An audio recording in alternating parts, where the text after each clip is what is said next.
صحیح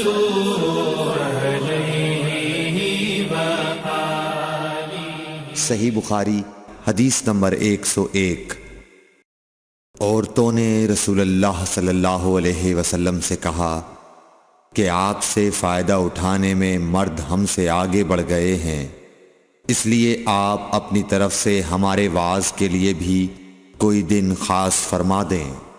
تو آپ صلی اللہ علیہ وسلم نے ان سے ایک دن کا وعدہ فرما لیا۔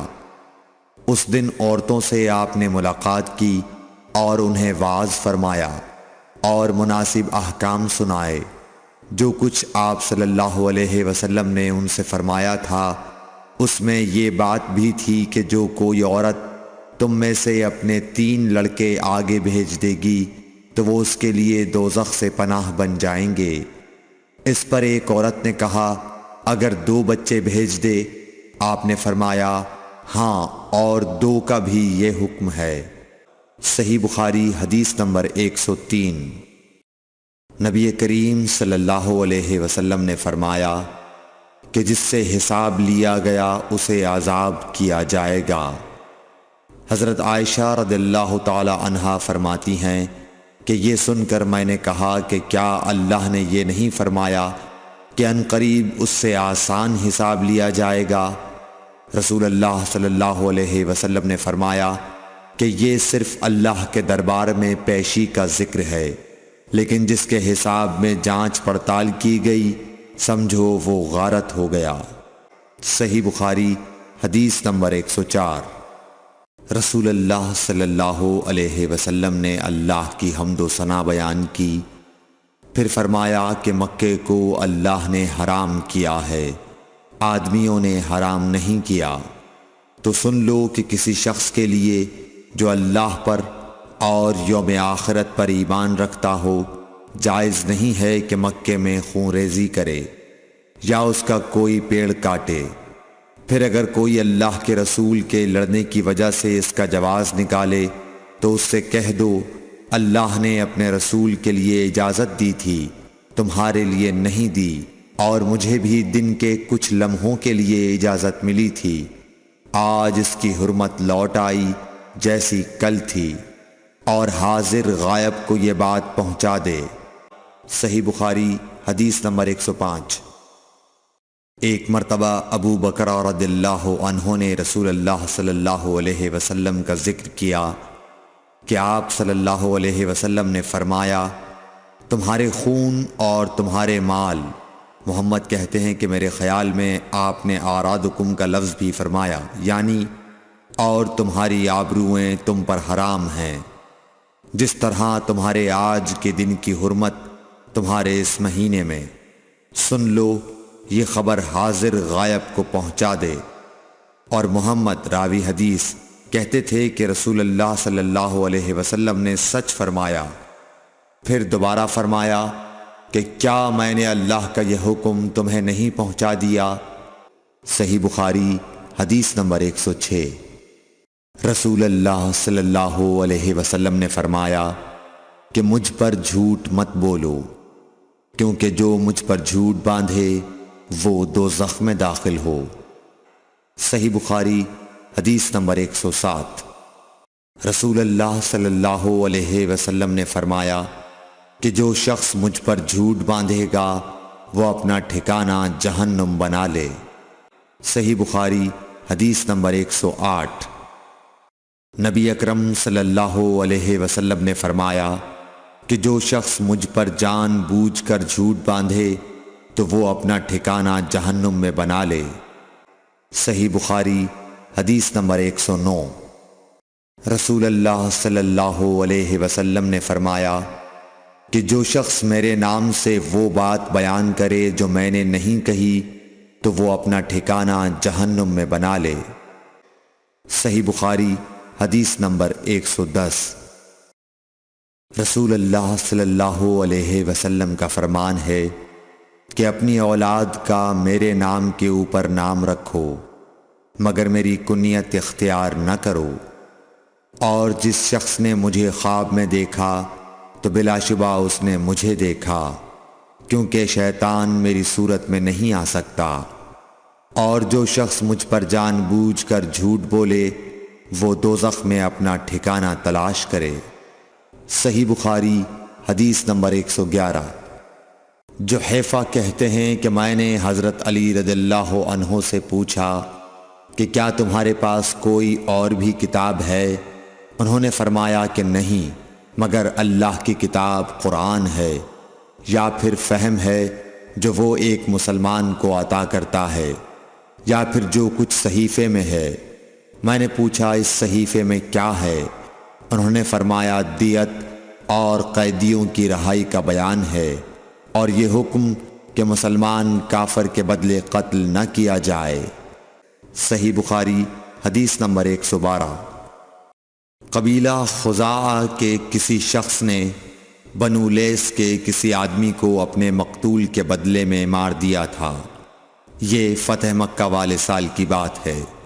رسول اللہ صلی اللہ علیہ وسلم کو یہ خبر دی گئی۔ آپ نے اپنی اونٹنی پر سوار ہو کر خطبہ پڑھا اور فرمایا کہ اللہ نے مکے سے قتل یا ہاتھی کو روک لیا۔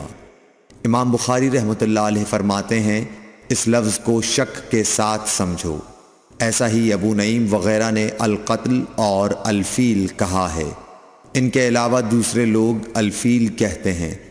پھر رسول اللہ صلی اللہ علیہ وسلم نے فرمایا کہ اللہ نے ان پر اپنے رسول اور مسلمانوں کو غالب کر دیا، اور سمجھ لو کہ وہ مکہ کسی کے لیے حلال نہیں ہوا، نہ مجھ سے پہلے اور نہ آئندہ کبھی ہوگا، اور میرے لیے بھی صرف دن کے تھوڑے سے حصے کے لیے حلال کر دیا گیا تھا۔ سن لو کہ وہ اس وقت حرام ہے، نہ اس کا کوئی کانٹا توڑا جائے نہ اس کے درخت کاٹے جائیں، اور اس کی گری پڑی چیزیں بھی وہی اٹھائے جس کا منشا یہ ہو کہ وہ اس شے کا تعارف کرا دے گا۔ تو اگر کوئی شخص مارا جائے تو اس کے عزیزوں کو اختیار ہے دو باتوں کا، یا دیت لیں یا بدلہ۔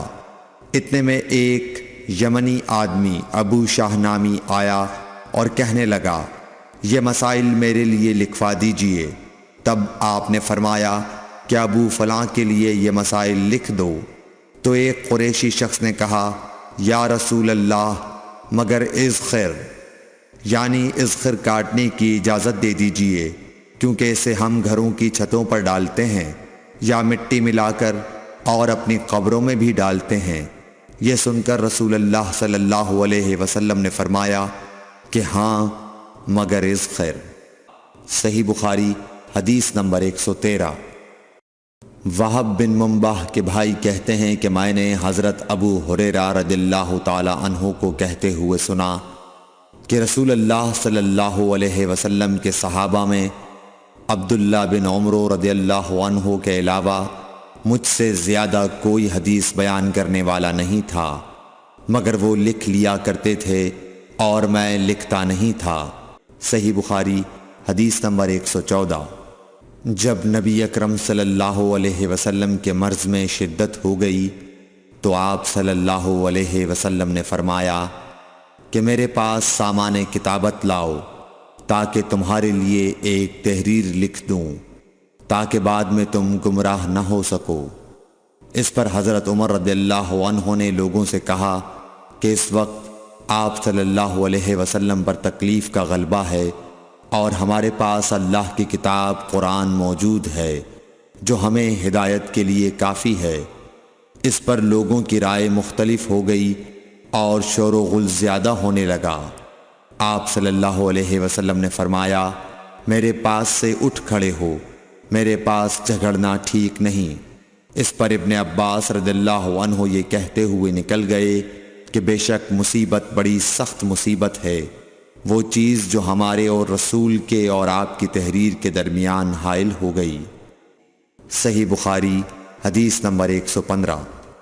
ایک رات نبی کریم صلی اللہ علیہ وسلم نے بیدار ہوتے ہی فرمایا کہ سبحان اللہ، آج کی رات کس قدر فتنے اتارے گئے ہیں اور کتنے ہی خزانے کھولے گئے ہیں۔ ان حجرے والیوں کو جگاؤ، کیونکہ بہت سی عورتیں جو دنیا میں باریک کپڑا پہننے والی ہیں وہ آخرت میں ننگی ہوں گی۔ صحیح بخاری حدیث نمبر 116۔ حضرت عبداللہ بن عمر رضی اللہ عنہ نے فرمایا کہ آخر عمر میں ایک دفعہ رسول اللہ صلی اللہ علیہ وسلم نے ہمیں عشاء کی نماز پڑھائی۔ جب آپ نے سلام پھیرا تو کھڑے ہو گئے اور فرمایا کہ تمہاری آج کی رات وہ ہے کہ اس رات سے 100 برس کے آخر تک کوئی شخص جو زمین پر ہے وہ باقی نہیں رہے گا۔ صحیح بخاری حدیث نمبر 117۔ حضرت عبداللہ بن عباس رضی اللہ تعالی عنہ فرماتے ہیں کہ ایک رات میں اپنی خالہ میمونہ بنت حارث زوجہ نبی کریم صلی اللہ علیہ وسلم کے پاس گزاری، اور نبی کریم صلی اللہ علیہ وسلم اس دن ان کی رات میں انہی کے گھر تھے۔ آپ صلی اللہ علیہ وسلم نے عشاء کی نماز مسجد میں پڑھی، پھر گھر تشریف لائے اور 4 رکعت نماز نفل پڑھ کر آپ سو گئے۔ پھر اٹھے اور فرمایا کہ ابھی تک یہ لڑکا سو رہا ہے یا اسی جیسا لفظ فرمایا۔ پھر آپ نماز پڑھنے کھڑے ہو گئے اور میں بھی وضو کر کے آپ کی بائیں جانب کھڑا ہو گیا، تو آپ صلی اللہ علیہ وسلم نے مجھے دائیں جانب کھڑا کر لیا۔ تب آپ نے 5 رکعت پڑھیں، پھر 2 پڑھیں، پھر آپ سو گئے، یہاں تک کہ میں نے آپ کے خراٹے کی آواز سنی۔ پھر آپ کھڑے ہو کر نماز کے لیے باہر تشریف لے آئے۔ صحیح بخاری حدیث نمبر 118۔ حضرت ابو ہریرہ رضی اللہ تعالیٰ عنہ کہتے ہیں کہ لوگ کہتے ہیں کہ ابو ہریرہ بہت حدیثیں بیان کرتے ہیں، اور میں کہتا ہوں کہ قرآن میں 2 آیتیں نہ ہوتیں تو میں کوئی حدیث بیان نہ کرتا۔ پھر یہ آیت پڑھی جس کا ترجمہ یہ ہے، جو لوگ اللہ کی نازل کی ہوئی دلیلوں اور آیتوں کو چھپاتے ہیں، آخر آیت رحیم تک۔ واقعہ یہ ہے کہ ہمارے مہاجرین بھائی تو بازار کی خرید و فروخت میں لگے رہتے تھے، اور انصار بھائی اپنی جائیدادوں میں مشغول رہتے، اور ابو ہریرہ رسول اللہ صلی اللہ علیہ وسلم کے ساتھ جی بھر کر رہتا، تاکہ آپ کی رفاقت میں شکم پوری سے بھی بے فکری رہے، اور ان مجلسوں میں حاضر رہتا جن مجلسوں میں دوسرے حاضر نہ ہوتے، اور وہ باتیں محفوظ رکھتا جو دوسرے محفوظ نہیں رکھ سکتے تھے۔ صحیح بخاری حدیث نمبر 119۔ ابو ہریرہ رضی اللہ عنہ کہتے ہیں کہ میں نے عرض کیا، یا رسول اللہ، میں آپ سے بہت سی باتیں سنتا ہوں مگر بھول جاتا ہوں۔ آپ صلی اللہ علیہ وسلم نے فرمایا، اپنی چادر پھیلاؤ۔ میں نے اپنی چادر پھیلائی۔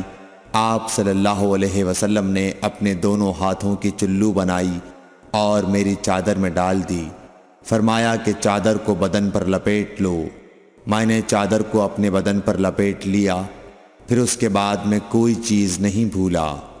صحیح بخاری حدیث نمبر 120۔ حضرت ابو ہریرہ رضی اللہ عنہ فرماتے ہیں کہ میں نے رسول اللہ صلی اللہ علیہ وسلم سے علم کے 2 برتن یاد کر لیے ہیں، ایک کو میں نے پھیلا دیا ہے، اور دوسرا برتن اگر میں پھیلاؤں تو میرا یہ نرخرا کاٹ دیا جائے۔ صحیح بخاری حدیث نمبر 121۔ نبی اکرم صلی اللہ علیہ وسلم نے حجۃ الوداع میں فرمایا کہ لوگوں کو بالکل خاموش کر دو تاکہ وہ خوب سن لیں۔ پھر فرمایا، لوگوں میرے بعد پھر کافر مت بن جانا کہ ایک دوسرے کی گردن مارنے لگو۔ صحیح بخاری حدیث نمبر 122۔ رسول اللہ صلی اللہ علیہ وسلم نے فرمایا کہ ایک روز موسیٰ علیہ السلام نے کھڑے ہو کر بنی اسرائیل میں خطبہ دیا، تو آپ سے پوچھا گیا کہ لوگوں میں سب سے زیادہ صاحب علم کون ہے؟ انہوں نے فرمایا کہ میں ہوں۔ اس وجہ سے اللہ کا غصہ ان پر ہوا کہ انہوں نے علم کو خدا کے حوالے کیوں نہ کر دیا۔ تب اللہ نے ان کی طرف وحی بھیجی کہ میرے بندوں میں سے ایک بندہ دریاؤں کے سنگم پر ہے، جہاں فارس اور روم کے سمندر ملتے ہیں، وہ تجھ سے زیادہ عالم ہے۔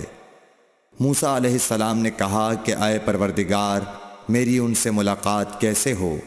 حکم ہوا کہ ایک مچھلی زنبیل میں رکھ لو، پھر جہاں تم اس مچھلی کو گم کر دو گے تو وہ بندہ تمہیں وہیں ملے گا۔ تب موسیٰ علیہ السلام چلے اور ساتھ اپنے خادم یوشع بن نون کو لے لیا، اور انہوں نے زنبیل میں مچھلی رکھ لی۔ جب ایک پتھر کے پاس پہنچے، دونوں اپنے سر اس پر رکھ کر سو گئے، اور مچھلی زنبیل سے نکل کر دریا میں اپنی راہ بناتی چلی گئی۔ اور یہ بات موسیٰ علیہ السلام اور ان کے ساتھی کے لیے بے حد تعجب کی تھی۔ پھر دونوں باقی رات اور دن میں جتنا وقت باقی تھا چلتے رہے۔ جب صبح ہوئی، موسیٰ علیہ السلام نے خادم سے کہا، ہمارا ناشتہ لاؤ، اس سفر میں ہم نے کافی تکلیف اٹھائی ہے۔ اور موسیٰ علیہ السلام بالکل نہیں تھکے تھے، مگر جب اس جگہ سے آگے نکل گئے جہاں تک انہیں جانے کا حکم ملا تھا، تب ان کے خادم نے کہا کہ کیا آپ نے دیکھا تھا کہ جب ہم صخرہ کے پاس ٹھہرے تھے تو میں مچھلی کا ذکر بھول گیا۔ بقول بعض صخرہ کے نیچے آب حیات تھا، وہ اس مچھلی پر پڑا اور وہ زندہ ہو کر بقدرت الہی دریا میں چل دی۔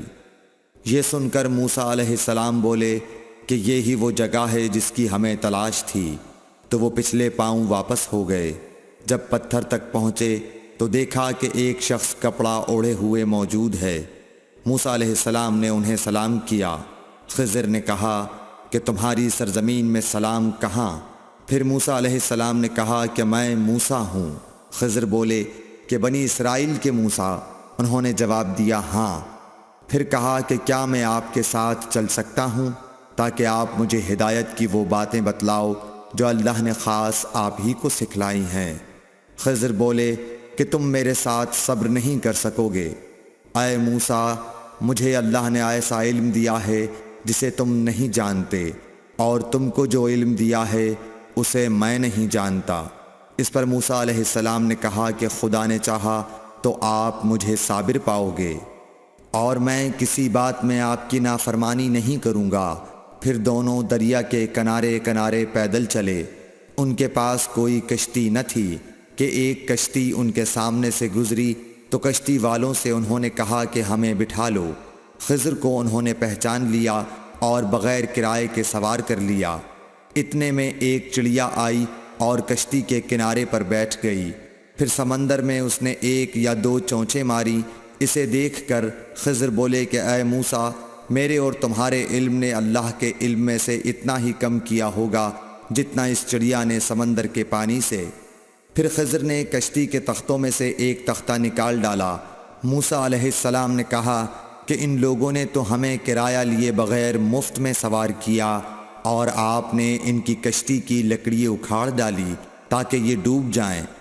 خضر بولے کہ کیا میں نے نہیں کہا تھا کہ تم میرے ساتھ صبر نہیں کر سکو گے؟ اس پر موسیٰ علیہ السلام نے جواب دیا کہ بھول پر میری گرفت نہ کرو۔ موسیٰ علیہ السلام نے بھول کر یہ پہلا اعتراض کیا تھا۔ پھر دونوں چلے۔ کشتی سے اتر کر ایک لڑکا بچوں کے ساتھ کھیل رہا تھا۔ خضر نے اوپر سے اس کا سر پکڑ کر ہاتھ سے اسے الگ کر دیا۔ موسیٰ علیہ السلام بول پڑے، کیا آپ نے ایک بے گناہ بچے کو بغیر کسی جانی حق کے مار ڈالا؟ غضب ہو گیا۔ خضر بولے کہ میں نے تم سے نہیں کہا تھا کہ تم میرے ساتھ صبر نہیں کر سکو گے؟ ابن عیینہ کہتے ہیں کہ اس کلام میں پہلے سے زیادہ تاکید ہے، کیونکہ پہلے کلام میں لفظ لکا نہیں کہا تھا، اس میں لکا زائد کیا، جس سے تاکید ظاہر ہے۔ پھر دونوں چلتے رہے، حتیٰ کہ ایک گاؤں والوں کے پاس آئے، ان سے کھانا لینا چاہا۔ انہوں نے کھانا کھلانے سے انکار کر دیا۔ انہوں نے وہیں دیکھا کہ ایک دیوار اسی گاؤں میں گرنے کے قریب تھی۔ خضر نے اپنے ہاتھ کے اشارے سے اسے سیدھا کر دیا۔ موسیٰ علیہ السلام بول اٹھے کہ اگر آپ چاہتے تو گاؤں والوں سے اس کام کی مزدوری لے سکتے تھے۔ خضر نے کہا کہ بس اب ہم اور تم میں جدائی کا وقت آ گیا ہے۔ جناب محبوب کبریا رسول اللہ صلی اللہ علیہ وسلم فرماتے ہیں کہ اللہ موسیٰ علیہ السلام پر رحم کرے۔ ہماری تمنا تھی کہ موسیٰ علیہ السلام کچھ دیر اور صبر کرتے تو مزید واقعات ان دونوں کے بیان کیے جاتے اور ہمارے سامنے روشنی میں آتے، مگر حضرت موسیٰ علیہ السلام کی عجلت نے اس علم لدنی کے سلسلے کو جلد ہی منقطع کرا دیا۔ صحیح بخاری حدیث نمبر 123۔ ایک شخص رسول اللہ صلی اللہ علیہ وسلم کی خدمت اقدس میں حاضر ہوا۔ اور اس نے عرض کیا یا رسول اللہ کی راہ میں لڑائی کی کیا صورت ہے؟ کیونکہ ہم میں سے کوئی غصے کی وجہ سے اور کوئی غیرت کی وجہ سے جنگ کرتا ہے۔ تو آپ صلی اللہ علیہ وسلم نے اس کی طرف سر اٹھایا، اور سر اس لیے اٹھایا کہ پوچھنے والا کھڑا ہوا تھا۔ پھر آپ صلی اللہ علیہ وسلم نے فرمایا، جو اللہ کے کلمے کو سر بلند کرنے کے لیے لڑے وہ اللہ کی راہ میں لڑتا ہے۔ صحیح بخاری حدیث نمبر 124۔ رسول اللہ صلی اللہ علیہ وآلہ وسلم سے رمی کے وقت پوچھا جا رہا تھا تو ایک شخص نے عرض کیا، یا رسول اللہ میں نے رمی سے قبل قربانی کر لی۔ آپ صلی اللہ علیہ وسلم نے فرمایا، اب رمی کر لو، کچھ حرج نہیں ہوا۔ دوسرے نے کہا، یا رسول اللہ میں نے قربانی سے پہلے سر منڈا لیا۔ آپ صلی اللہ علیہ وسلم نے فرمایا، اب قربانی کر لو، کچھ حرج نہیں۔ اس وقت جس چیز کے بارے میں جو آگے پیچھے ہو گئی تھی آپ سے پوچھا گیا، آپ صلی اللہ علیہ وسلم نے یہی جواب دیا، اب کر لو، کچھ حرج نہیں۔ صحیح بخاری حدیث نمبر 125۔ حضرت عبداللہ بن مسعود رضی اللہ تعالی عنہ کہتے ہیں کہ ایک مرتبہ میں رسول کریم صلی اللہ علیہ وسلم کے ساتھ مدینے کے کھنڈرات میں چل رہا تھا، اور آپ کھجور کی چھڑی پر سہارا دے کر چل رہے تھے، تو کچھ یہودیوں کا ادھر سے گزر ہوا۔ ان میں سے ایک نے دوسرے سے کہا کہ آپ سے روح کے بارے میں کچھ پوچھو۔ ان میں سے کسی نے کہا، مت پوچھو، ایسا نہ ہو کہ وہ کوئی ایسی بات کہہ دیں جو تمہیں ناگوار ہو۔ مگر ان میں سے بعض نے کہا کہ ہم ضرور پوچھیں گے۔ پھر ایک شخص نے کھڑے ہو کر کہا، اے ابو القاسم، روح کیا چیز ہے؟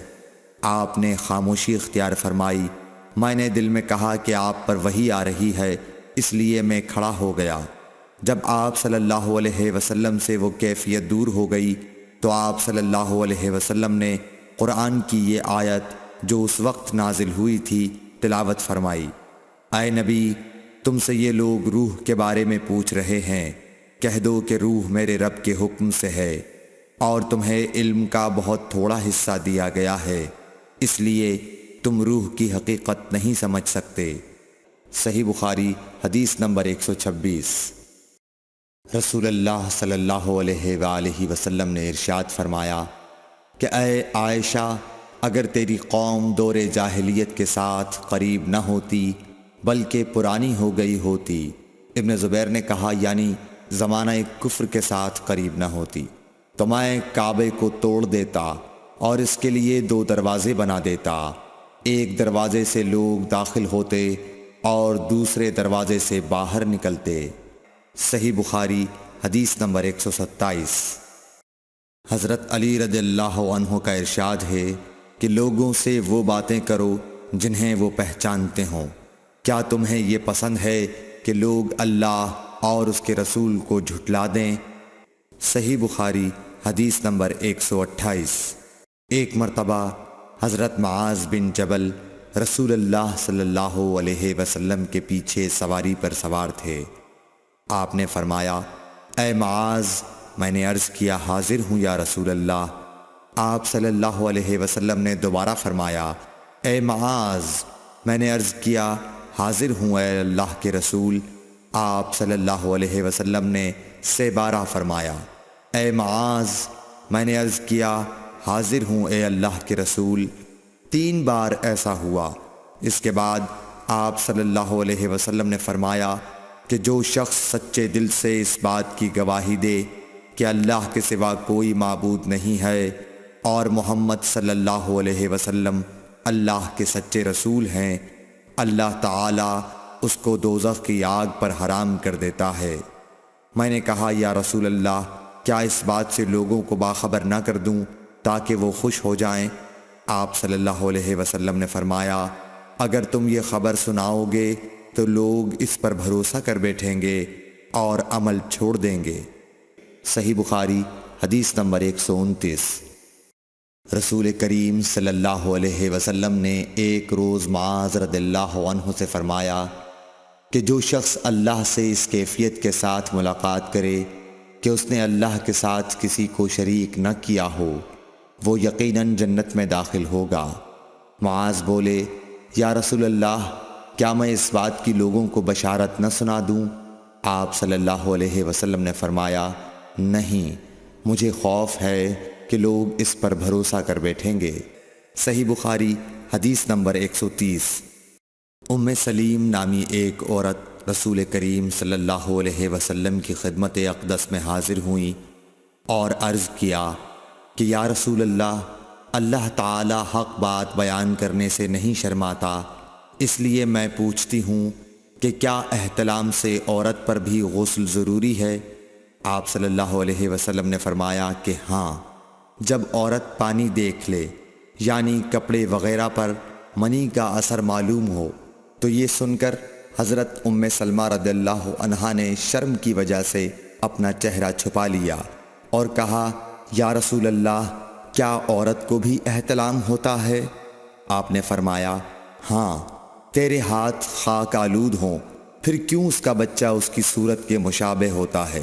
یعنی یہی اس کے احتلام کا ثبوت ہے۔ صحیح بخاری حدیث نمبر 131۔ رسول اللہ صلی اللہ علیہ وسلم نے ایک مرتبہ فرمایا کہ درختوں میں سے ایک درخت ایسا ہے جس کے پتے کبھی نہیں جھڑتے، اور اس کی مثال مسلمان جیسی ہے، مجھے بتلاؤ وہ کیا درخت ہے؟ تو لوگ جنگلی درختوں کی سوچ میں پڑ گئے، اور عبداللہ بن عمر کے دل میں آیا کہ میں بتلا دوں کہ وہ کھجور کا پیڑ ہے۔ عبداللہ کہتے ہیں کہ پھر مجھے شرم آ گئی اور میں چپ ہی رہا۔ تب لوگوں نے عرض کیا، یا رسول اللہ، آپ ہی خود اس کے بارے میں بتلائیے۔ آپ نے فرمایا، وہ کھجور ہے۔ عبداللہ کہتے ہیں کہ میرے جی میں جو بات تھی وہ اپنے والد حضرت عمر رضی اللہ عنہ کو بتلائی۔ وہ کہنے لگے کہ اگر تو اس وقت کہہ دیتا تو میرے لیے ایسے ایسے قیمتی سرمایے سے زیادہ محبوب ہوتا۔ صحیح بخاری حدیث نمبر 132۔ حضرت علی رضی اللہ تعالی عنہ سے روایت ہے کہ میں ایسا شخص تھا جسے جریان مزی کی شکایت تھی، تو میں نے اپنے شاگرد مقداد کو حکم دیا کہ وہ رسول اللہ صلی اللہ علیہ وسلم سے دریافت کریں، تو انہوں نے آپ صلی اللہ علیہ وسلم سے اس بارے میں پوچھا۔ آپ صلی اللہ علیہ وسلم نے فرمایا کہ اس مرض میں غسل نہیں ہے، ہاں وضو فرض ہے۔ صحیح بخاری حدیث نمبر 133۔ ایک آدمی نے مسجد میں کھڑے ہو کر عرض کیا، یا رسول اللہ، آپ ہمیں کس جگہ سے احرام باندھنے کا حکم دیتے ہیں؟ تو رسول اللہ صلی اللہ علیہ وسلم نے فرمایا، مدینے والے ذوالحلیفہ سے احرام باندھیں، اور اہل شام جحفہ سے، اور نجد والے قرن منازل سے۔ ابن عمر نے فرمایا کہ لوگوں کا خیال ہے کہ رسول اللہ صلی اللہ علیہ وسلم نے فرمایا کہ یمن والے یلملم سے احرام باندھیں، اور ابن عمر کہا کرتے تھے کہ مجھے یہ آخری جملہ رسول اللہ صلی اللہ علیہ وسلم سے یاد نہیں۔ صحیح بخاری حدیث نمبر 134۔ ایک شخص نے آپ صلی اللہ علیہ وسلم سے پوچھا کہ احرام باندھنے والے کو کیا پہننا چاہیے؟ آپ صلی اللہ علیہ وسلم نے فرمایا کہ نہ قمیص پہنے، نہ صافہ باندھے، اور نہ پاجامہ، اور نہ کوئی سرپوش اوڑھے، اور نہ کوئی زعفران اور ورس سے رنگا ہوا کپڑا پہنے، اور اگر جوتے نہ ملیں تو موزے پہن لے، اور انہیں اس طرح کاٹ دے کہ ٹخنوں سے نیچے ہو جائیں۔ صحیح بخاری حدیث نمبر 135۔ رسول اللہ صلی اللہ علیہ وسلم نے فرمایا کہ جو شخص حدث کرے اس کی نماز قبول نہیں ہوتی جب تک کہ وہ دوبارہ وضو نہ کر لے۔ حضر موت کے ایک شخص نے پوچھا کہ اے ابو ہریرہ، حدث ہونا کیا ہے؟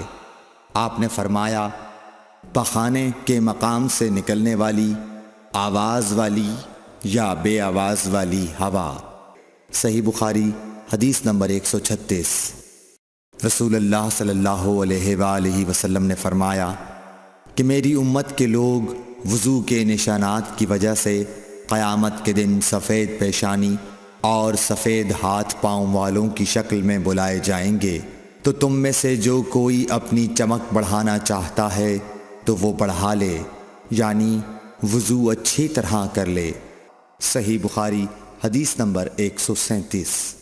رسول کریم صلی اللہ علیہ وسلم سے شکایت کی گئی کہ ایک شخص ہے جسے یہ خیال ہوتا ہے کہ نماز میں کوئی چیز یعنی ہوا نکلتی معلوم ہوئی ہے۔ آپ صلی اللہ علیہ وسلم نے فرمایا کہ نماز سے نہ پھرے یا نہ مڑے جب تک آواز نہ سنے یا بو نہ پائے۔ صحیح بخاری حدیث نمبر 138۔ نبی کریم صلی اللہ علیہ وسلم سوئے یہاں تک کہ آپ خراٹے لینے لگے، پھر آپ نے نماز پڑھی، اور کبھی راوی نے یوں کہا کہ آپ صلی اللہ علیہ وسلم لیٹ گئے پھر خراٹے لینے لگے، پھر آپ صلی اللہ علیہ وسلم کھڑے ہوئے، اس کے بعد نماز پڑھی۔ ابن عباس رضی اللہ تعالی عنہ کہتے تھے کہ ایک مرتبہ میں نے اپنی خالہ ام المومنین حضرت میمونہ کے گھر رات گزاری تو میں نے دیکھا کہ رسول اللہ صلی اللہ علیہ وسلم رات کو اٹھے۔ جب تھوڑی رات باقی رہ گئی تو آپ صلی اللہ علیہ وسلم نے اٹھ کر ایک لٹکے ہوئے مشکیزے سے ہلکا سا وضو کیا۔ عمرو اس کا ہلکا پن اور معمولی ہونا بیان کرتے تھے، اور آپ کھڑے ہو کر نماز پڑھنے لگے تو میں نے بھی اسی طرح وضو کیا جس طرح آپ صلی اللہ علیہ وسلم نے کیا تھا، پھر آ کر آپ کے بائیں طرف کھڑا ہو گیا۔ اور کبھی سفیان نے ان یسارہ کے بجائے ان شمالہ کا لفظ کہا، مطلب دونوں کا ایک ہی ہے۔ پھر آپ صلی اللہ علیہ وسلم نے مجھے پھیر لیا اور اپنی داہنی جانب کر لیا، پھر نماز پڑھی جس قدر اللہ کو منظور تھا، پھر آپ لیٹ گئے اور سو گئے حتیٰ کہ خراٹوں کی آواز آنے لگی۔ پھر آپ کی خدمت میں مؤذن حاضر ہوا اور اس نے آپ کو نماز کی اطلاع دی۔ آپ صلی اللہ علیہ وسلم اس کے ساتھ نماز کے لیے تشریف لے گئے، پھر آپ نے نماز پڑھی اور وضو نہیں کیا۔ سفیان کہتے ہیں کہ ہم نے عمرو سے کہا، کچھ لوگ کہتے ہیں کہ رسول اللہ صلی اللہ علیہ وسلم کی آنکھیں سوتی تھیں، دل نہیں سوتا تھا۔ عمرو نے کہا، میں نے عبید بن عمیر سے سنا، وہ کہتے تھے کہ انبیاء علیہ السلام کے خواب بھی وہی ہوتے ہیں۔ پھر قرآن کی یہ آیت پڑھی، میں خواب میں دیکھتا ہوں کہ میں تجھے ذبح کر رہا ہوں۔ صحیح بخاری حدیث نمبر 139۔ رسول اللہ صلی اللہ علیہ وسلم میدان عرفات سے واپس ہوئے۔ جب گھاٹی میں پہنچے تو آپ اتر گئے۔ آپ نے پہلے پیشاب کیا، پھر وضو کیا اور خوب اچھی طرح نہیں کیا۔ تب میں نے کہا، یا رسول اللہ، نماز کا وقت آ گیا۔ آپ صلی اللہ علیہ وسلم نے فرمایا، نماز آگے ہے، یعنی مزدلفہ چل کر پڑھیں گے۔ جب مزدلفہ میں پہنچے تو آپ نے خوب اچھی طرح وضو کیا، پھر جماعت کھڑی کی گئی۔ آپ صلی اللہ علیہ وسلم نے مغرب کی نماز پڑھی، پھر ہر شخص نے اپنے اونٹ کو اپنی جگہ بٹھایا، پھر عشاء کی جماعت کھڑی کی گئی اور آپ نے نماز پڑھی، اور ان دونوں نمازوں کے درمیان کوئی نماز نہیں پڑھی۔ صحیح بخاری حدیث نمبر 140۔ ابن عباس رضی اللہ تعالی عنہ نے وضو کیا تو اپنا چہرہ دھویا، اس طرح کہ پہلے پانی کے ایک چلو سے کلی کی اور ناک میں پانی دیا، پھر پانی کا ایک اور چلو لیا، پھر اس کو اس طرح کیا، یعنی دوسرے ہاتھ کو ملایا، پھر اس سے اپنا چہرہ دھویا، پھر پانی کا دوسرا چلو لیا اور اس سے اپنا داہنا ہاتھ دھویا، پھر پانی کا ایک اور چلو لے کر اس سے اپنا بایاں ہاتھ دھویا، اس کے بعد اپنے سر کا مسح کیا، پھر پانی کا چلو لے کر داہنے پاؤں پر ڈالا اور اسے دھویا، پھر دوسرے چلو سے اپنا پاؤں دھویا، یعنی بایاں پاؤں۔ اس کے بعد کہا کہ میں نے رسول اللہ صلی اللہ علیہ وسلم کو اسی طرح وضو کرتے ہوئے دیکھا ہے۔ صحیح بخاری حدیث نمبر 131۔ رسول اللہ صلی اللہ علیہ وسلم نے ایک مرتبہ فرمایا کہ درختوں میں سے ایک درخت ایسا ہے جس کے پتے کبھی نہیں جھڑتے، اور اس کی مثال مسلمان جیسی ہے، مجھے بتلاؤ وہ کیا درخت ہے؟ تو لوگ جنگلی درختوں کی سوچ میں پڑ گئے، اور عبداللہ بن عمر کے دل میں آیا کہ میں بتلا دوں کہ وہ کھجور کا پیڑ ہے۔ عبداللہ کہتے ہیں کہ پھر مجھے شرم آ گئی اور میں چپ ہی رہا۔ تب لوگوں نے عرض کیا، یا رسول اللہ، آپ ہی خود اس کے بارے میں بتلائیے۔ آپ نے فرمایا، وہ کھجور ہے۔ عبداللہ کہتے ہیں کہ میرے جی میں جو بات تھی وہ اپنے والد حضرت عمر رضی اللہ عنہ کو بتلائی۔ وہ کہنے لگے کہ اگر تو اس وقت کہہ دیتا تو میرے لیے ایسے ایسے قیمتی سرمایے سے زیادہ محبوب ہوتا۔ صحیح بخاری حدیث نمبر 132۔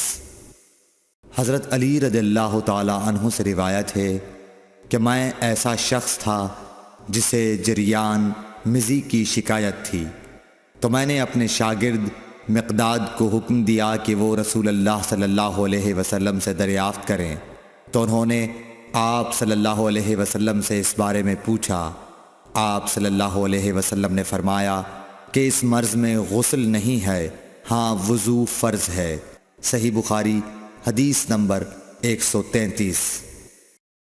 ایک آدمی نے مسجد میں کھڑے ہو کر عرض کیا، یا رسول اللہ، آپ ہمیں کس جگہ سے احرام باندھنے کا حکم دیتے ہیں؟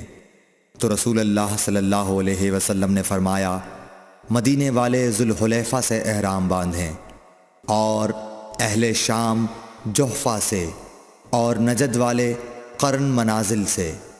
ابن عمر نے فرمایا کہ لوگوں کا خیال ہے کہ رسول اللہ صلی اللہ علیہ وسلم نے فرمایا کہ یمن والے یلملم سے احرام باندھیں، اور ابن عمر کہا کرتے تھے کہ مجھے یہ آخری جملہ رسول اللہ صلی اللہ علیہ وسلم سے یاد نہیں۔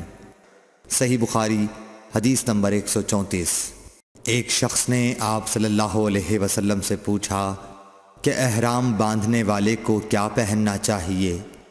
آپ صلی اللہ علیہ وسلم نے فرمایا کہ نہ قمیص پہنے، نہ صافہ باندھے، اور نہ پاجامہ، اور نہ کوئی سرپوش اوڑھے، اور نہ کوئی زعفران اور ورس سے رنگا ہوا کپڑا پہنے، اور اگر جوتے نہ ملیں تو موزے پہن لے، اور انہیں اس طرح کاٹ دے کہ ٹخنوں سے نیچے ہو جائیں۔ صحیح بخاری حدیث نمبر 135۔ رسول اللہ صلی اللہ علیہ وسلم نے فرمایا کہ جو شخص حدث کرے اس کی نماز قبول نہیں ہوتی جب تک کہ وہ دوبارہ وضو نہ کر لے۔ حضر موت کے ایک شخص نے پوچھا کہ اے ابو ہریرہ، حدث ہونا کیا ہے؟ آپ نے فرمایا، پخانے کے مقام سے نکلنے والی آواز والی یا بے آواز والی ہوا۔ صحیح بخاری حدیث نمبر 136۔ رسول اللہ صلی اللہ علیہ وآلہ وسلم نے فرمایا کہ میری امت کے لوگ وضو کے نشانات کی وجہ سے قیامت کے دن سفید پیشانی اور سفید ہاتھ پاؤں والوں کی شکل میں بلائے جائیں گے، تو تم میں سے جو کوئی اپنی چمک بڑھانا چاہتا ہے تو وہ بڑھا لے، یعنی وضو اچھی طرح کر لے۔ صحیح بخاری حدیث نمبر 137۔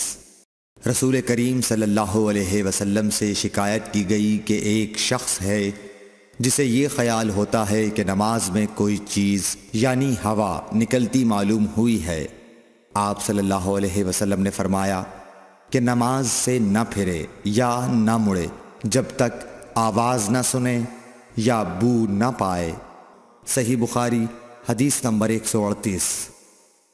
نبی کریم صلی اللہ علیہ وسلم سوئے یہاں تک کہ آپ خراٹے لینے لگے، پھر آپ نے نماز پڑھی، اور کبھی راوی نے یوں کہا کہ آپ صلی اللہ علیہ وسلم لیٹ گئے، پھر خراٹے لینے لگے، پھر آپ صلی اللہ علیہ وسلم کھڑے ہوئے، اس کے بعد نماز پڑھی۔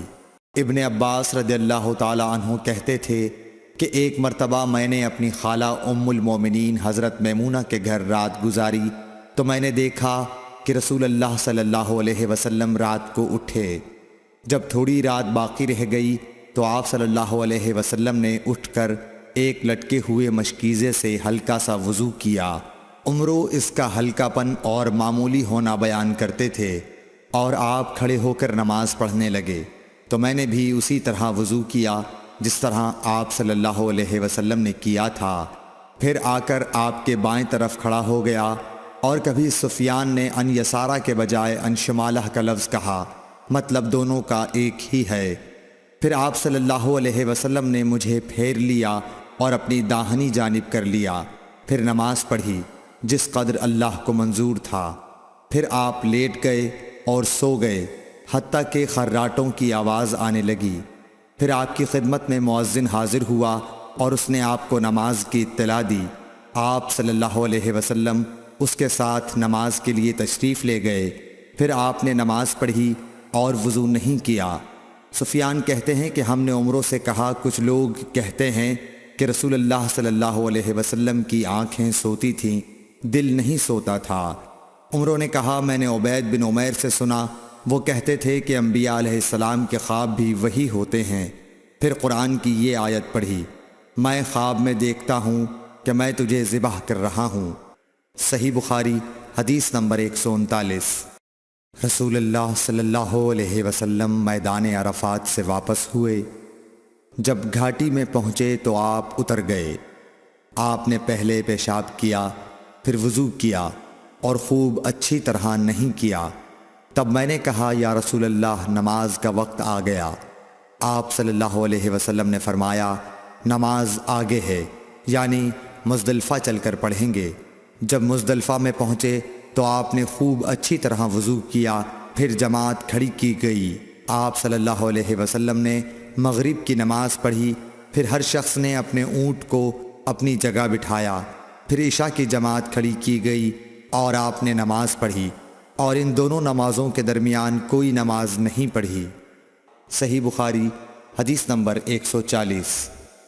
ابن عباس رضی اللہ تعالی عنہ نے وضو کیا تو اپنا چہرہ دھویا، اس طرح کہ پہلے پانی کے ایک چلو سے کلی کی اور ناک میں پانی دیا، پھر پانی کا ایک اور چلو لیا، پھر اس کو اس طرح کیا، یعنی دوسرے ہاتھ کو ملایا، پھر اس سے اپنا چہرہ دھویا، پھر پانی کا دوسرا چلو لیا اور اس سے اپنا داہنا ہاتھ دھویا، پھر پانی کا ایک اور چلو لے کر اس سے اپنا بایاں ہاتھ دھویا، اس کے بعد اپنے سر کا مسح کیا، پھر پانی کا چلو لے کر داہنے پاؤں پر ڈالا اور اسے دھویا، پھر دوسرے چلو سے اپنا پاؤں دھویا، یعنی بایاں پاؤں۔ اس کے بعد کہا کہ میں نے رسول اللہ صلی اللہ علیہ وسلم کو اسی طرح وضو کرتے ہوئے دیکھا ہے۔ صحیح بخاری حدیث نمبر 141۔ نبی اکرم صلی اللہ علیہ وآلہ وسلم نے فرمایا، جب تم میں سے کوئی اپنی بیوی سے جمع کرے تو کہے، اللہ کے نام کے ساتھ شروع کرتا ہوں۔ اے اللہ، ہمیں شیطان سے بچا اور شیطان کو اس چیز سے دور رکھ جو تو اس جمع کے نتیجے میں ہمیں عطا فرمائے۔ یہ دعا پڑھنے کے بعد جمع کرنے سے میاں بیوی کو جو اولاد ملے گی اسے شیطان نقصان نہیں پہنچا سکتا۔ صحیح بخاری حدیث نمبر 142۔ رسول کریم صلی اللہ علیہ وسلم جب قضاء حاجت کے لیے بیت الخلاء میں داخل ہوتے تو یہ دعا پڑھتے، اے اللہ، میں ناپاک جنوں اور ناپاک جنیوں سے تیری پناہ مانگتا ہوں۔ صحیح بخاری حدیث نمبر 143۔ ابن عباس رضی اللہ تعالی عنہ سے روایت ہے کہ نبی کریم صلی اللہ علیہ وسلم پخانے میں تشریف لے گئے۔ میں نے پخانے کے قریب آپ کے لیے وضو کا پانی رکھ دیا۔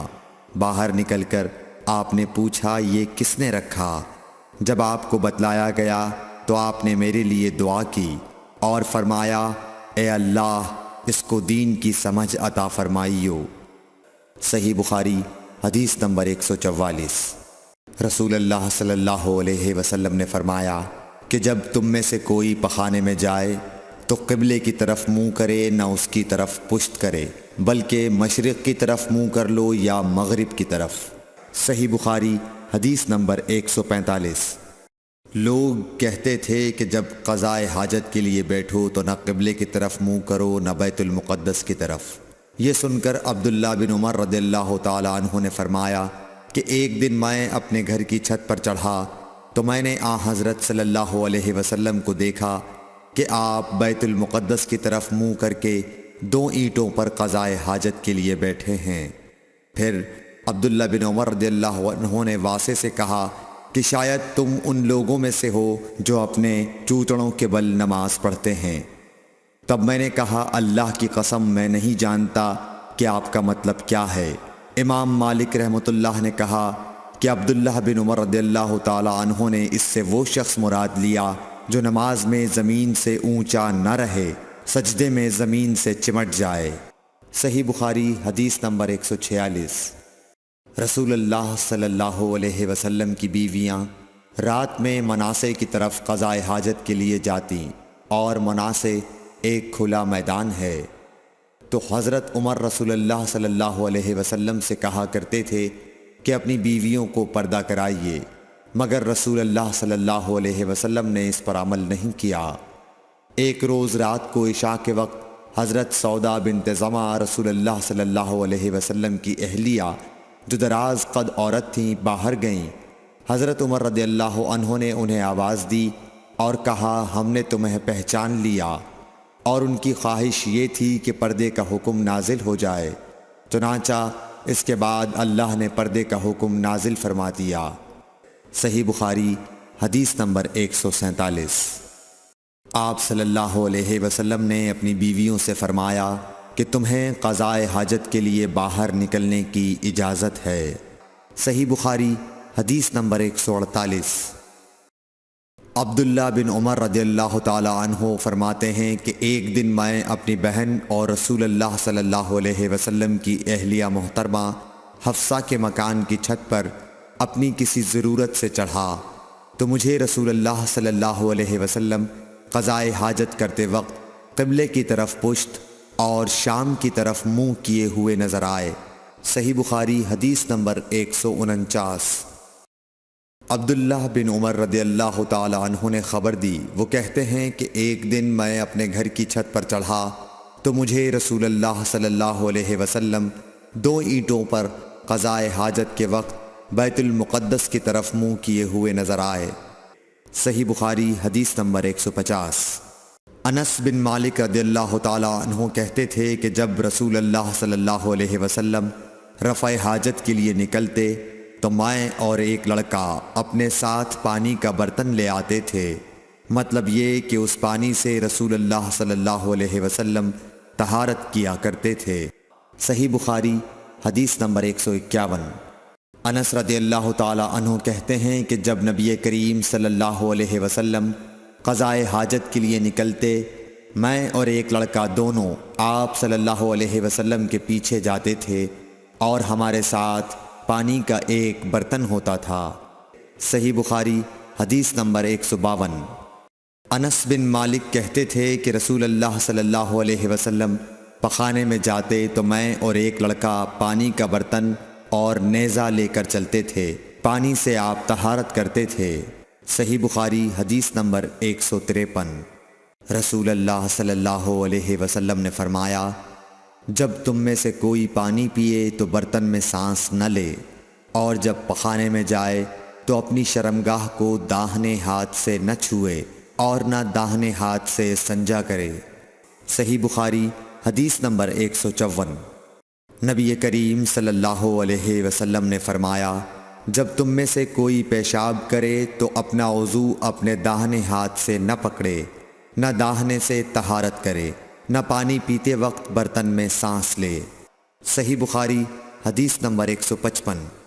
حضرت ابو ہریرہ کہتے ہیں کہ رسول کریم صلی اللہ علیہ وسلم ایک مرتبہ رفع حاجت کے لیے تشریف لے گئے۔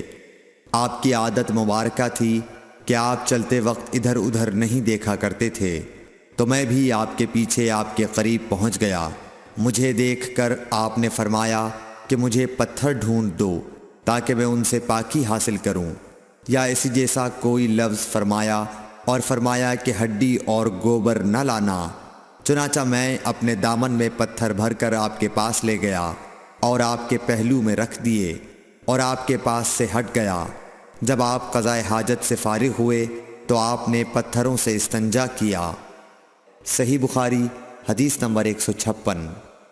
عبداللہ بن مسعود رضی اللہ تعالی عنہ کہتے تھے کہ نبی کریم صلی اللہ علیہ وسلم رفع حاجت کے لیے گئے تو آپ نے مجھے فرمایا کہ میں 3 پتھر تلاش کر کے آپ کے پاس لاؤں، لیکن مجھے 2 پتھر ملے، تیسرا ڈھونڈا مگر مل نہ سکا، تو میں نے خشک گوبر اٹھا لیا، اس کو لے کر آپ کے پاس آ گیا۔ آپ نے پتھر تو لے لیے مگر گوبر پھینک دیا اور فرمایا یہ خود ناپاک ہے۔ صحیح بخاری حدیث نمبر 157۔ ابن عباس رضی اللہ تعالی عنہ کہتے ہیں کہ رسول اللہ صلی اللہ علیہ وسلم نے وضو میں ہر عضو کو ایک ایک مرتبہ دھویا۔ صحیح بخاری حدیث نمبر 158۔ عبداللہ بن زید رضی اللہ تعالی عنہ بیان کرتے ہیں کہ نبی کریم صلی اللہ علیہ وسلم نے وضو میں اعضاء کو 2 بار دھویا۔ صحیح بخاری حدیث نمبر 159۔ حضرت عثمان بن عفان رضی اللہ تعالی عنہ نے پانی کا برتن مانگا اور لے کر پہلے اپنی ہتھیلیوں پر 3 مرتبہ پانی ڈالا، پھر انہیں دھویا۔ اس کے بعد اپنا داہنا ہاتھ برتن میں ڈالا اور پانی لے کر کلی کی اور ناک صاف کی، پھر 3 بار اپنا چہرہ دھویا اور کوہنیوں تک 3 بار دونوں ہاتھ دھوئے، پھر اپنے سر کا مسح کیا، پھر پانی لے کر ٹخنوں تک 3 مرتبہ اپنے دونوں پاؤں دھوئے، پھر کہا کہ رسول اللہ صلی اللہ علیہ وسلم نے فرمایا ہے کہ جو شخص میری طرح ایسا وضو کرے پھر 2 رکعت پڑھے جس میں اپنے نفس سے کوئی بات نہ کرے تو اس کے گزشتہ گناہ معاف کر دیے جاتے ہیں۔ صحیح بخاری حدیث نمبر 160۔ رسول اللہ صلی اللہ علیہ وسلم فرماتے ہیں کہ جب بھی کوئی شخص اچھی طرح وضو کرتا ہے اور خلوص کے ساتھ نماز پڑھتا ہے تو اس کے ایک نماز سے دوسری نماز پڑھنے تک کے گناہ معاف کر دیے جاتے ہیں۔ صحیح بخاری حدیث نمبر 161۔ نبی کریم صلی اللہ علیہ وسلم نے فرمایا، جو شخص وضو کرے اسے چاہیے کہ ناک صاف کرے، اور جو پتھر سے استنجا کرے اسے چاہیے کہ طاق عدد یعنی 1، 3 یا 5 ہی سے کرے۔ صحیح بخاری حدیث نمبر 162۔ رسول اللہ صلی اللہ علیہ وسلم نے فرمایا کہ جب تم میں سے کوئی وضو کرے تو اسے چاہیے کہ اپنی ناک میں پانی دے، پھر اسے صاف کرے، اور جو شخص پتھروں سے استنجا کرے اسے چاہیے کہ بے جوڑ عدد یعنی 1 یا 3 سے استنجا کرے، اور جب تم میں سے کوئی سو کر اٹھے تو وضو کے پانی میں ہاتھ ڈالنے سے پہلے اسے دھو لے، کیونکہ تم میں سے کوئی نہیں جانتا کہ رات کو اس کا ہاتھ کہاں رہا ہے۔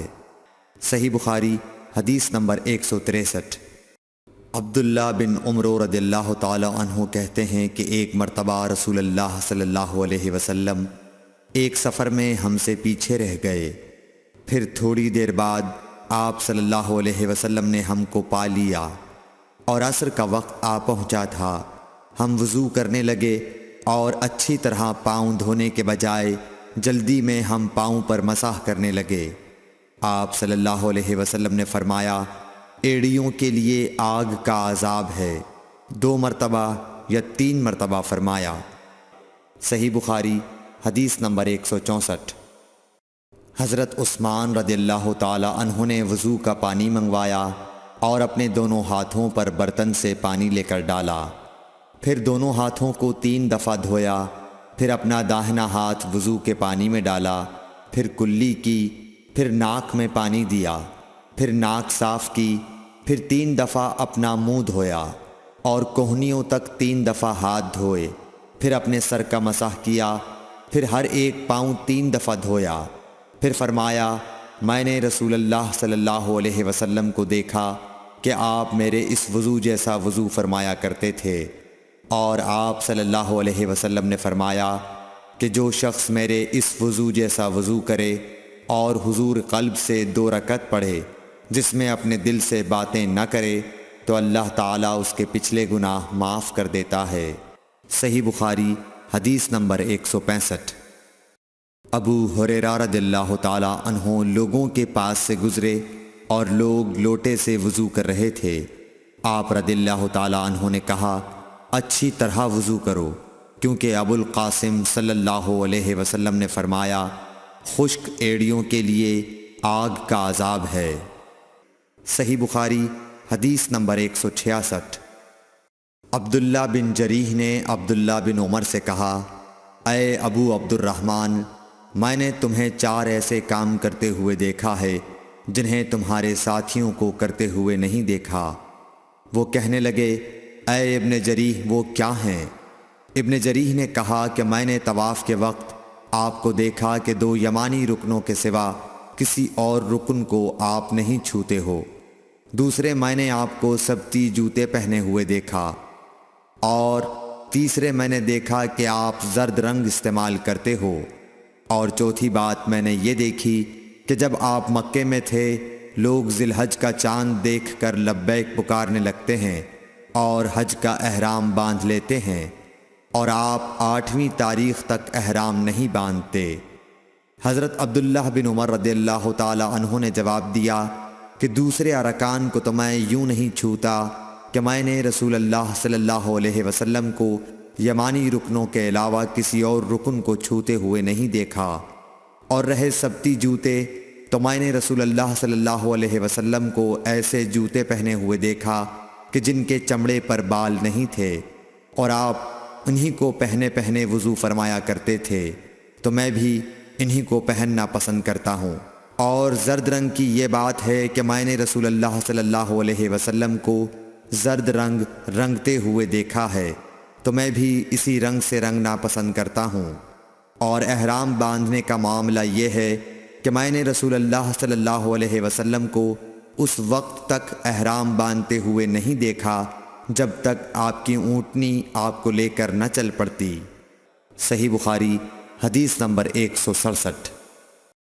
رسول اللہ صلی اللہ علیہ وسلم نے اپنی مرحومہ صاحبزادی حضرت زینب کو غسل دیتے وقت فرمایا تھا کہ غسل داہنی طرف سے دو اور اعضائے وضو سے غسل کی ابتدا کرو۔ صحیح بخاری حدیث نمبر 168۔ ام المومنین حضرت عائشہ رضی اللہ تعالی عنہا فرماتی ہیں کہ رسول اللہ صلی اللہ علیہ وسلم جوتا پہننے، کنگھی کرنے، وضو کرنے اور اپنے ہر کام میں داہنی طرف سے کام کی ابتدا کرنے کو پسند فرمایا کرتے تھے۔ صحیح بخاری حدیث نمبر 169۔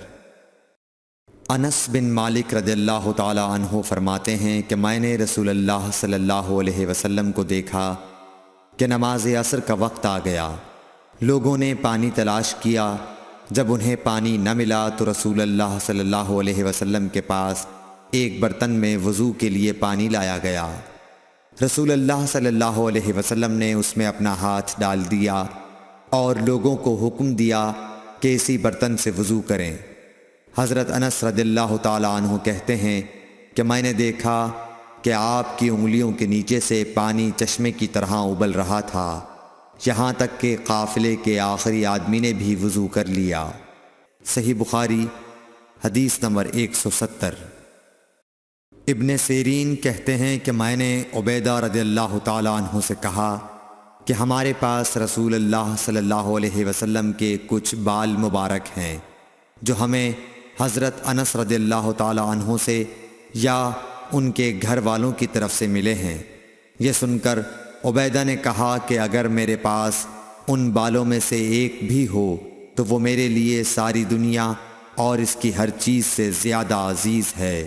صحیح بخاری حدیث نمبر 171۔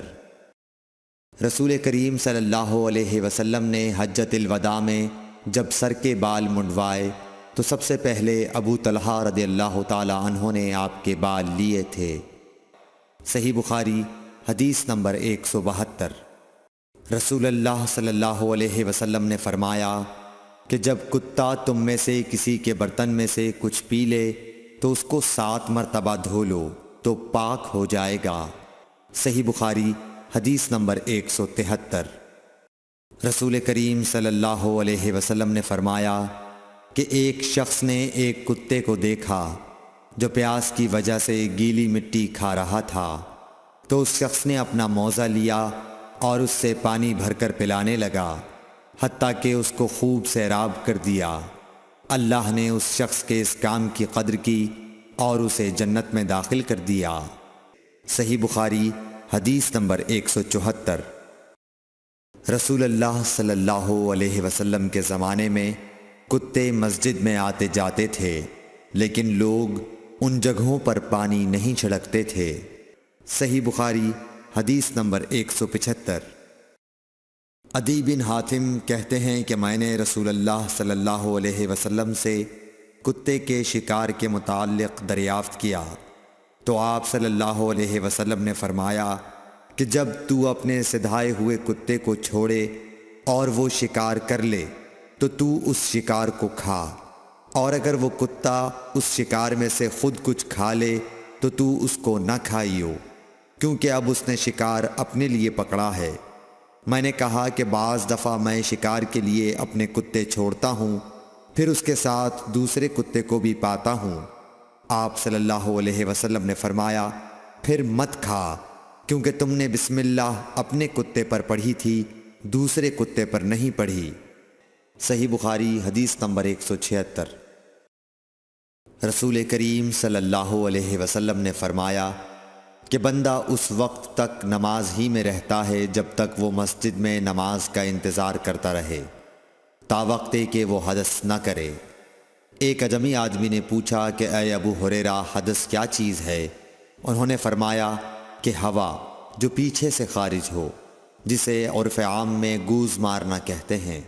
صحیح بخاری حدیث نمبر 177۔ رسول اللہ صلی اللہ علیہ وسلم نے فرمایا کہ نمازی نماز سے اس وقت تک نہ پھرے جب تک ریح کی آواز نہ سن لے یا اس کی بو نہ پا لے۔ صحیح بخاری حدیث نمبر 178۔ حضرت علی رضی اللہ تعالی عنہ نے فرمایا کہ میں ایسا آدمی تھا جس کو سیلان مزی کی شکایت تھی، مگر رسول اللہ صلی اللہ علیہ وسلم سے دریافت کرتے ہوئے مجھے شرم آئی تو میں نے ابن الاسود کو حکم دیا۔ انہوں نے آپ صلی اللہ علیہ وسلم سے پوچھا، آپ نے فرمایا کہ اس میں وضو کرنا فرض ہے۔ صحیح بخاری حدیث نمبر 179۔ زید بن خالد نے حضرت عثمان بن عفان رضی اللہ تعالی عنہ سے پوچھا کہ اگر کوئی شخص صحبت کرے اور منی نہ نکلے، فرمایا کہ وضو کرے جس طرح نماز کے لیے وضو کرتا ہے، اور اپنے وضو کو دھو لے۔ حضرت عثمان رضی اللہ تعالی عنہ کہتے ہیں کہ یہ میں نے رسول اللہ صلی اللہ علیہ وسلم سے سنا ہے۔ زید بن خالد کہتے ہیں کہ پھر میں نے اس کے بارے میں حضرت علی، زبیر، طلحہ اور ابی بن کعب رضی اللہ عنہم سے دریافت کیا، سب نے اس شخص کے بارے میں یہی حکم دیا۔ صحیح بخاری حدیث نمبر 180۔ رسول اللہ صلی اللہ علیہ وسلم نے ایک انصاری کو بلایا، وہ آئے تو ان کے سر سے پانی ٹپک رہا تھا۔ رسول کریم صلی اللہ علیہ وسلم نے فرمایا شاید ہم نے تمہیں جلدی میں ڈال دیا۔ انہوں نے کہا جی ہاں۔ تب رسول اللہ صلی اللہ علیہ وسلم نے فرمایا کہ جب کوئی جلدی کا کام آ پڑے یا تمہیں انزال نہ ہو تو تم پر وضو ہے، غسل ضروری نہیں۔ صحیح بخاری حدیث نمبر 181۔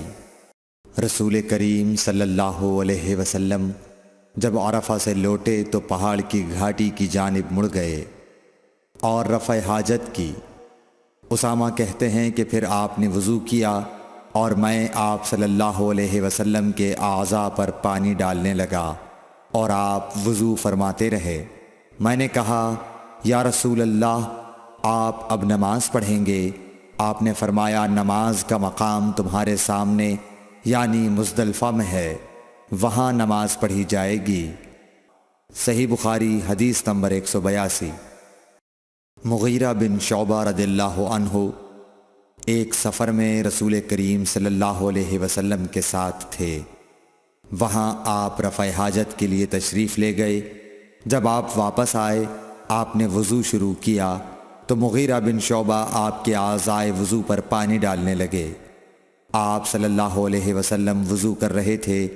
آپ نے اپنے منہ اور ہاتھوں کو دھویا، سر کا مسح کیا اور موزوں پر مسح کیا۔ صحیح بخاری حدیث نمبر 183۔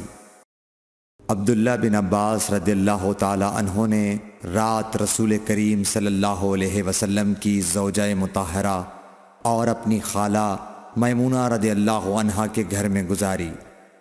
وہ فرماتے ہیں کہ میں تکیے کے عرض یعنی گوشے کی طرف لیٹ گیا اور رسول کریم صلی اللہ علیہ وسلم اور آپ کی اہلیہ نے معمول کے مطابق تکیے کی لمبائی پر سر رکھ کر آرام فرمایا۔ رسول اللہ صلی اللہ علیہ وسلم سوتے رہے، اور جب آدھی رات ہو گئی یا اس سے کچھ پہلے یا اس کے کچھ بعد آپ بیدار ہوئے اور اپنے ہاتھوں سے اپنی نیند کو دور کرنے کے لیے آنکھیں ملنے لگے۔ پھر آپ نے سورہ آل عمران کی آخری 10 آیتیں پڑھیں۔ پھر ایک مشکیزے کے پاس جو چھت میں لٹکا ہوا تھا آپ کھڑے ہو گئے اور اس سے وضو کیا، خوب اچھی طرح، پھر کھڑے ہو کر نماز پڑھنے لگے۔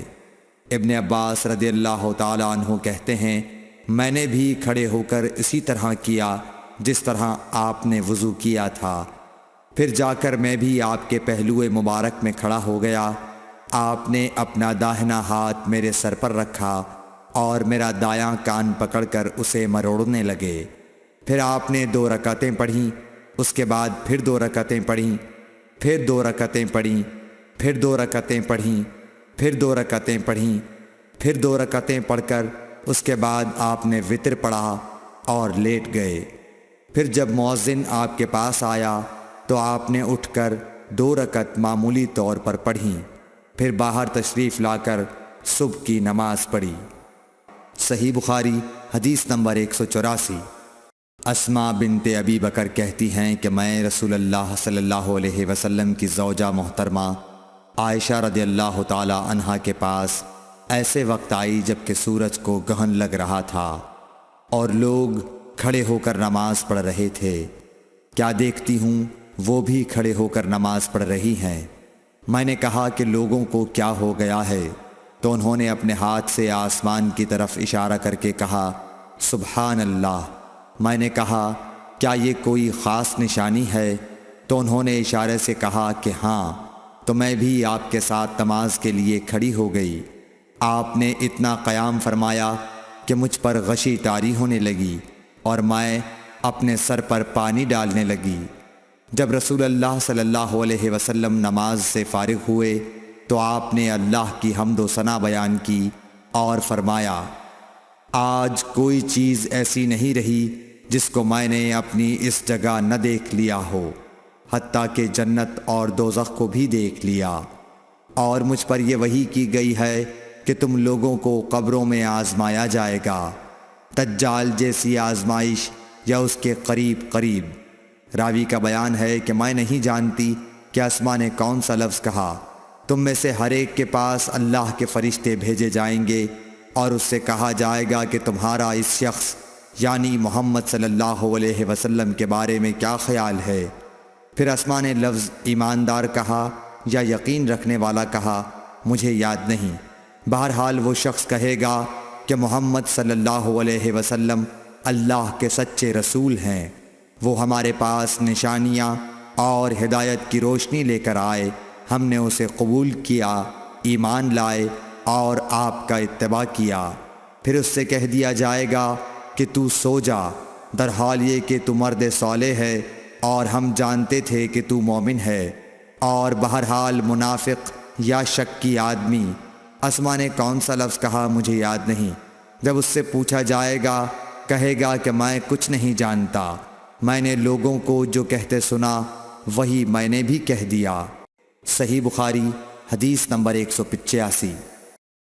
ایک آدمی نے عبداللہ بن زید رضی اللہ تعالی عنہ جو عمرو بن یحییٰ کے دادا ہیں سے پوچھا کہ کیا آپ مجھے دکھا سکتے ہیں کہ رسول اللہ صلی اللہ علیہ وسلم نے کس طرح وضو کیا ہے؟ عبداللہ بن زید رضی اللہ تعالی عنہ نے کہا کہ ہاں۔ پھر انہوں نے پانی کا برتن منگوایا، پہلے پانی اپنے ہاتھوں پر ڈالا اور 2 مرتبہ ہاتھ دھوئے، پھر 3 مرتبہ کلی کی، 3 بار ناک صاف کی، پھر 3 دفعہ اپنا چہرہ دھویا، پھر کوہنیوں تک اپنے دونوں ہاتھ 2 مرتبہ دھوئے، پھر اپنے دونوں ہاتھوں سے اپنے سر کا مسح کیا، اس طور پر اپنے ہاتھ پہلے آگے لائے پھر پیچھے لے گئے، مسح سر کے ابتدائی حصے سے شروع کیا، پھر دونوں ہاتھ گدی تک لے جا کر وہیں واپس لائے جہاں سے مسح شروع کیا تھا، پھر اپنے پیر دھوئے۔ صحیح بخاری حدیث نمبر 186۔ عمرو بن حسن نے عبداللہ بن زید رضی اللہ تعالیٰ عنہ سے رسول اللہ صلی اللہ علیہ وسلم کے وضو کے بارے میں پوچھا تو انہوں نے پانی کا طشت منگوایا، اور ان پوچھنے والوں کے لیے رسول اللہ صلی اللہ علیہ وسلم کا سا وضو کیا۔ پہلے تشت سے اپنے ہاتھوں پر پانی گرایا، پھر 3 بار ہاتھ دھوئے، پھر اپنا ہاتھ تشت میں ڈالا اور پانی لیا، پھر کلی کی، ناک میں پانی ڈالا، ناک صاف کی 3 چلوؤں سے، پھر اپنا ہاتھ تشت میں ڈالا اور 3 مرتبہ منہ دھویا، پھر اپنے دونوں ہاتھ کوہنیوں تک دوبارہ دھوئے، پھر اپنا ہاتھ تشت میں ڈالا اور سر کا مسح کیا، پہلے آگے لائے پھر پیچھے لے گئے 1 بار، ٹخنوں تک اپنے دونوں پاؤں دھوئے۔ صحیح بخاری حدیث نمبر 187۔ ابو جحیفہ رضی اللہ تعالی عنہ کہتے تھے کہ ایک دن رسول اللہ صلی اللہ علیہ وسلم ہمارے پاس دوپہر کے وقت تشریف لائے تو آپ کے لیے وضو کا پانی حاضر کیا گیا، جس سے آپ نے وضو فرمایا۔ لوگ آپ کے وضو کا بچا ہوا پانی لے کر اسے اپنے بدن پر پھیرنے لگے۔ آپ نے ظہر کی 2 رکعتیں ادا کیں اور عصر کی بھی 2 رکعتیں، اور آپ کے سامنے آڑ کے لیے ایک نیزہ تھا۔ صحیح بخاری حدیث نمبر 188۔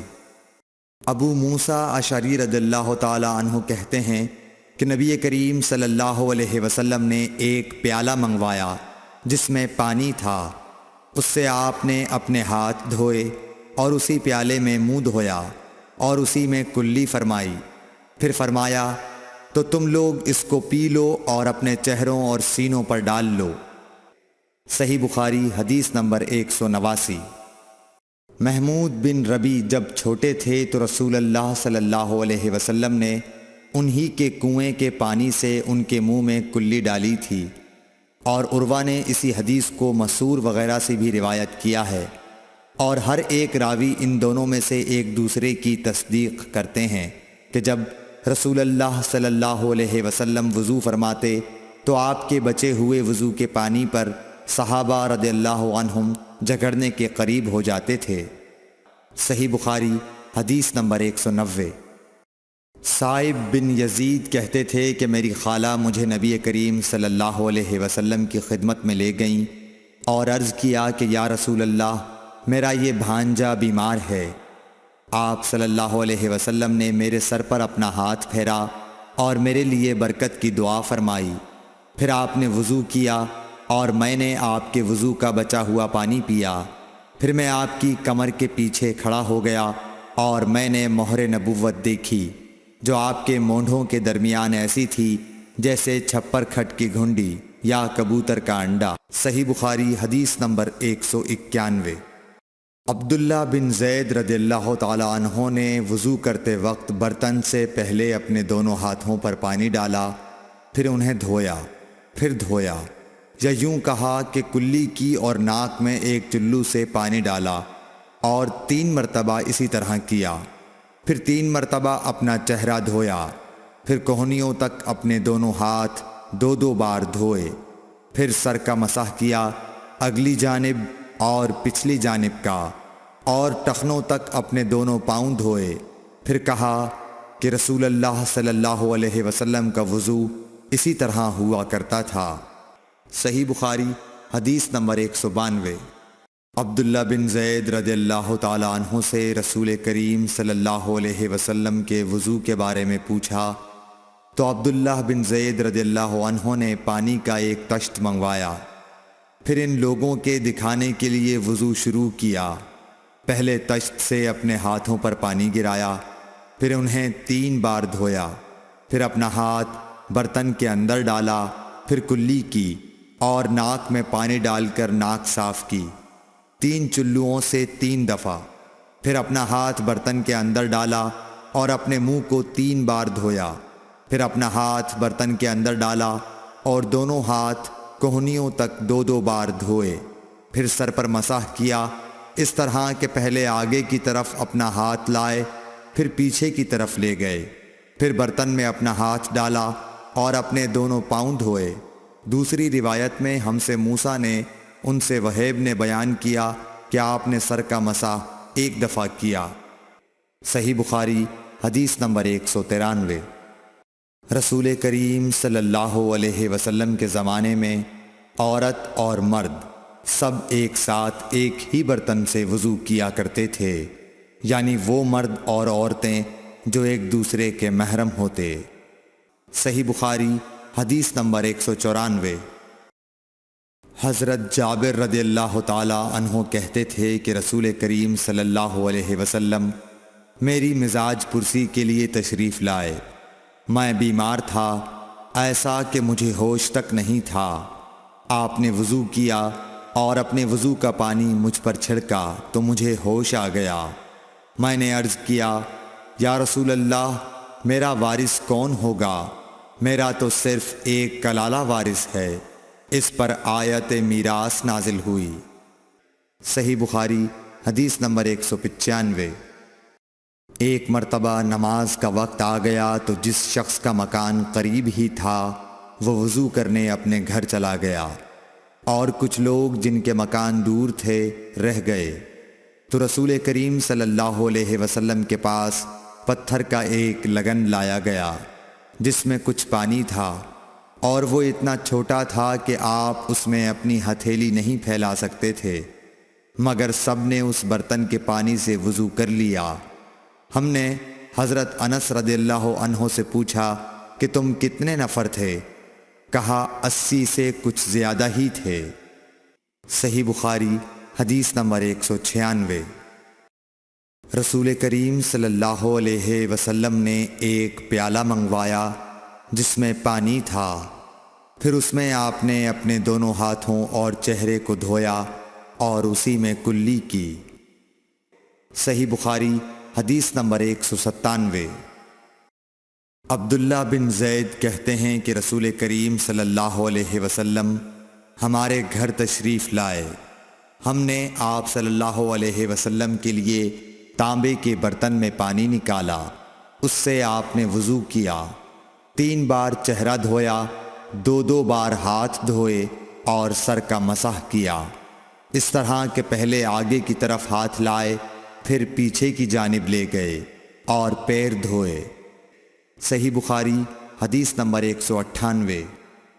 حضرت عائشہ رضی اللہ تعالی عنہا نے فرمایا کہ جب رسول کریم صلی اللہ علیہ وسلم بیمار ہوئے اور آپ کی بیماری زیادہ ہو گئی تو آپ نے اپنی دوسری بیویوں سے اس بات کی اجازت لے لی کہ آپ کی تیمارداری میرے ہی گھر کی جائے۔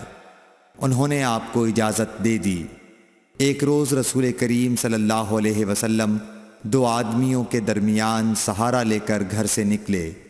آپ کے پاؤں کمزوری کی وجہ سے زمین پر گھسٹتے جاتے تھے۔ حضرت عباس رضی اللہ تعالی عنہ اور ایک آدمی کے درمیان آپ باہر نکلے تھے۔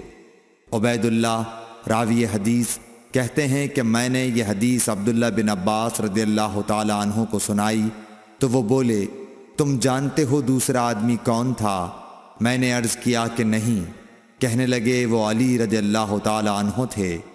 پھر حضرت عائشہ رضی اللہ تعالی عنہا فرماتی تھیں کہ جب نبی کریم صلی اللہ علیہ وسلم اپنے گھر میں داخل ہوئے اور آپ کا مرض بڑھ گیا تو آپ نے فرمایا، میرے اوپر ایسی 7 مشکوں کا پانی ڈالو جن کے سربند نہ کھولے گئے ہوں، تاکہ میں سکون کے بعد لوگوں کو کچھ وصیت کروں۔ چنانچہ آپ کو حضرت حفصہ رسول اللہ صلی اللہ علیہ وسلم کی دوسری بیوی کے لگن میں جو تانبے کا تھا بٹھا دیا گیا، اور ہم نے آپ پر ان مشکوں سے پانی بہانا شروع کیا۔ جب آپ ہم کو اشارہ فرمانے لگے کہ بس اب تم نے اپنا کام پورا کر دیا تو اس کے بعد آپ لوگوں کے پاس باہر تشریف لے گئے۔ صحیح بخاری حدیث نمبر 199۔ عمرو بن یحییٰ نے اپنے باپ یحییٰ کے واسطے سے بیان کیا، وہ کہتے ہیں کہ میرے چچا بہت وضو کیا کرتے تھے، یا یہ کہ وضو میں بہت پانی بہاتے تھے۔ ایک دن انہوں نے عبداللہ بن زید رضی اللہ تعالی عنہ سے کہا کہ مجھے بتلائیے رسول اللہ صلی اللہ علیہ وسلم کس طرح وضو کیا کرتے تھے۔ انہوں نے پانی کا ایک تشت منگوایا، اس کو پہلے اپنے ہاتھوں پر جھکایا، پھر دونوں ہاتھ 3 بار دھوئے، پھر اپنا ہاتھ تشت میں ڈال کر پانی لیا اور ایک چلو سے کلی کی اور 3 مرتبہ ناک صاف کی، پھر اپنے ہاتھوں سے ایک چلو پانی لیا اور 3 بار اپنا چہرہ دھویا، پھر کوہنیوں تک اپنے دونوں ہاتھ 2 بار دھوئے، پھر ہاتھ میں پانی لے کر اپنے سر کا مسح کیا تو پہلے اپنے ہاتھ پیچھے لے گئے، پھر آگے کی طرف لائے، پھر اپنے دونوں پاؤں دھوئے، اور فرمایا کہ میں نے رسول کریم صلی اللہ علیہ وسلم کو اسی طرح وضو کرتے دیکھا ہے۔ صحیح بخاری حدیث نمبر 200۔ رسول کریم صلی اللہ علیہ وسلم نے پانی کا ایک برتن طلب فرمایا تو آپ کے لیے ایک چوڑے منہ کا پیالہ لایا گیا جس میں کچھ تھوڑا پانی تھا۔ آپ نے اپنی انگلیاں اس میں ڈال دیں۔ انس کہتے ہیں کہ میں پانی کی طرف دیکھنے لگا، پانی آپ کی انگلیوں کے درمیان سے پھوٹ رہا تھا۔ انس کہتے ہیں کہ اس ایک پیالہ پانی سے جن لوگوں نے وضو کیا وہ 70 سے 80 تک تھے۔ Thanks for watching. Don't forget to like, comment, share and subscribe to